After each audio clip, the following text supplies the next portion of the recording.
शुरू करो अंताक्षरी लेके प्रभु का नाम, पर अंत ऐसा भयो कि ना माया मिली न राम। क्या करे बंधु, जीवन ऐसा ही है, विचित्र अनुभवों से भरा। ऐसे ही विचित्र अनुभवों से महोदय उद्धव ठाकरे को भी दो चार होना पड़ा है। कभी सत्ता के शीर्ष पर बैठने वाले ये व्यक्ति आज सत्ता तो छोड़िए उसके आसपास भी नहीं है। ना सत्ता उनकी, ना पार्टी उनकी, और तो और अब पार्टी का प्रतीक चिन्ह एवं विरासत भी उनका नहीं रहा। ऐसे ही थोड़ी ना कहा गया है, चौबे जी चले थे छब्बे जी बनने, दूबे जी बन के लौटे। उद्धव भाव का भी वही हाल है। नमस्कार, स्वागत है आपका TFI पर, जो है देश का सबसे विश्वसनीय ऑल्टरनेट न्यूज मीडिया पोर्टल। और मैं अनिमेश पांडे आपको ले चलता हूं उद्धव ठाकरे के राजनीतिक पतन यात्रा पर, और कैसे बंधु की स्थिति ऐसे हो चुकी है कि वे ना घर के रहे ना ही घाट के। इससे पूर्व के हम वीडियो पर आगे बढ़े, यदि आपको हमारे विचार पसंद आते हैं तो आप हमारे वीडियो को लाइक कर सकते हैं एवं आप हमारे चैनल को अवश्य सब्सक्राइब करें और हमारे फेसबुक पेज को फॉलो करें। तो अविलंब आरंभ करते हैं। हाल ही में महाराष्ट्र के विधानसभा के उपचुनावों से पूर्व एक बड़ी अनोखी खबर सामने आई है। 12 अक्टूबर 2022 को भारतीय कम्युनिस्ट पार्टी और उद्धव ठाकरे की शिवसेना गठबंधन में शामिल हो गए। अंधेरी पूर्वी सीट पर होने वाले उपचुनावों में दोनों पार्टियां भारतीय जनता पार्टी और एकनाथ शिंदे के बाला साहब यांची शिवसेना के धड़े से गठबंधन से लड़ने के लिए खड़ी हो गई है। भाकपा के नेताओं ने उद्धव ठाकरे की शिवसेना को अपना समर्थन दिया और उन्हें आश्वासन दिया कि वे आगामी उपचुनावों में उद्धव ठाकरे की शिवसेना का समर्थन करेंगे।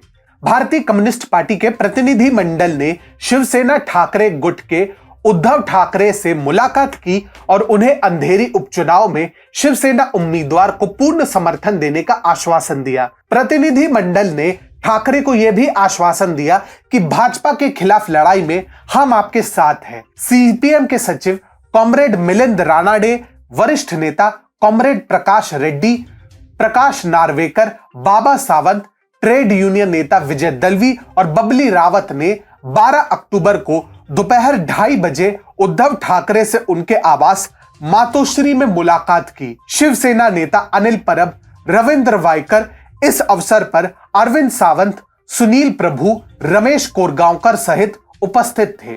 कमाल है, अब उद्धव ठाकरे उन लोगों से संधि कर रहे हैं जिन्हें मार मारकर उनके पिता बाला साहब ने कभी महाराष्ट्र से भगाया था। कभी दक्षिण भारतीयों पर हमला करने के लिए विवादों के घेरे में रहने वाली शिवसेना ने स्थापना के कुछ समय पश्चात ही यह भाप लिया था कि कलकत्ता के पश्चात वामपंथियों का अगला निशाना मुंबई है, जो देश की औद्योगिक एवं वित्तीय राजधानी के रूप में उभर रहा था। इसके अगुआ थे कॉमरेड कृष्णा देसाई, जो उस समय कम्युनिस्टों के कद्दावर नेता के साथ साथ महाराष्ट्र में आतंक का पर्याय माने जाते थे, क्योंकि मजदूरों के लिए उनकी अधिकार की लड़ाई निरंतर हिंसक झड़प का रूप ले लेती थी।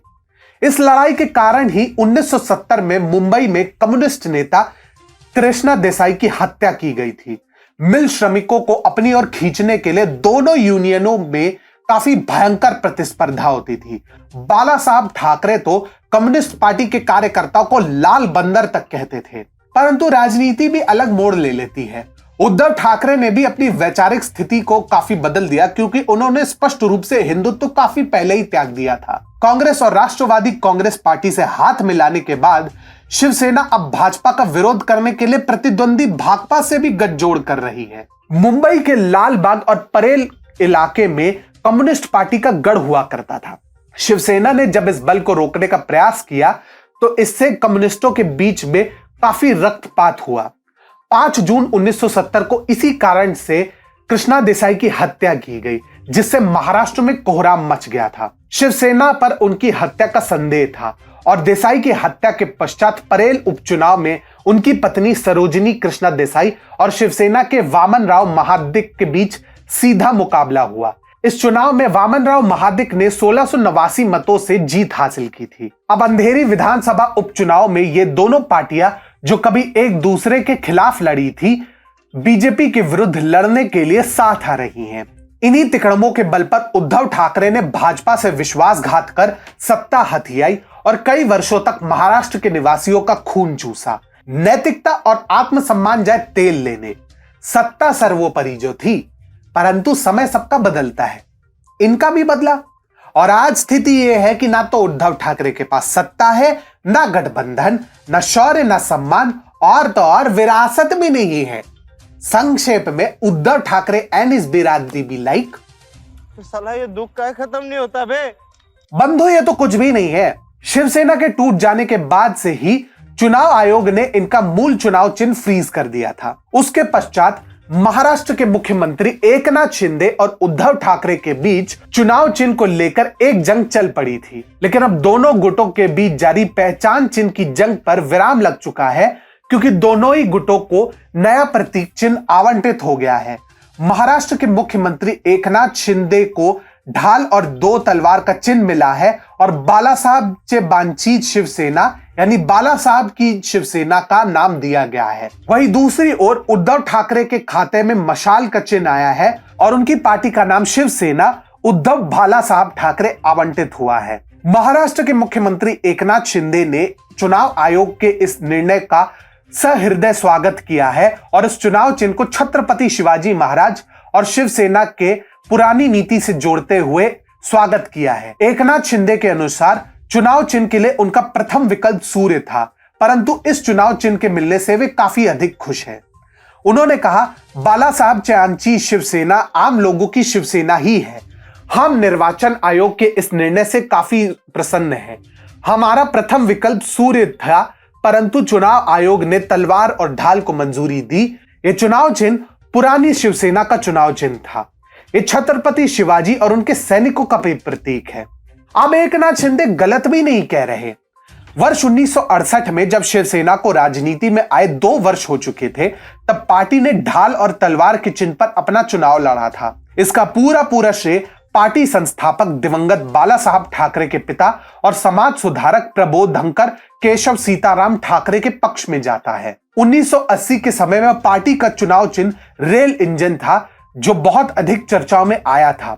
अब बात करते हैं उद्धव ठाकरे को मिलने वाले चुनाव मशाल चिन्ह की, जो वर्ष 1990 में विधानसभा चुनाव में इस पर छगन भुजबल ने चुनाव लड़ा था। मझगांव क्षेत्र से इस चिन्ह पर छगन भुजबल ने चुनाव लड़ते हुए विजय प्राप्त की थी। वैसे तो दोनों ही गुटों को शिवसेना का चुनाव चिन्ह मिला है, परंतु अगर वास्तविक अर्थों में देखा जाए तो एकनाथ शिंदे को उद्धव ठाकरे से पुराना वाला चुनाव चिन्ह मिला है। वहीं एकनाथ शिंदे को वो चुनाव चिन्ह दिया गया है जो कभी बाला साहब ठाकरे का चुनाव चिन्ह हुआ करता था। साथ ही एकनाथ शिंदे को मिलने वाले नाम पर भी ध्यान देना होगा। बाला साहब ठाकरे की हमेशा से ही अलग पहचान थी। बाला साहब ने अपनी विरासत को आगे ले जाने हेतु उद्धव ठाकरे का चुनाव किया था, परंतु उद्धव ठाकरे बाला साहब ठाकरे की विरासत को आगे ले जाने में असफल सिद्ध हुए। जिस हिंदुत्व का हुंकार बाला साहब भरा करते थे, आज उनके बेटे उद्धव ठाकरे ने अपना रास्ता बदल कर ही अपने पिता के विरासत का उपहास उड़वाया है। वहीं बाला साहब ठाकरे को अपना आराध्य मानने वाले अधिकतर शिवसैनिक एकनाथ शिंदे की ओर आ गए।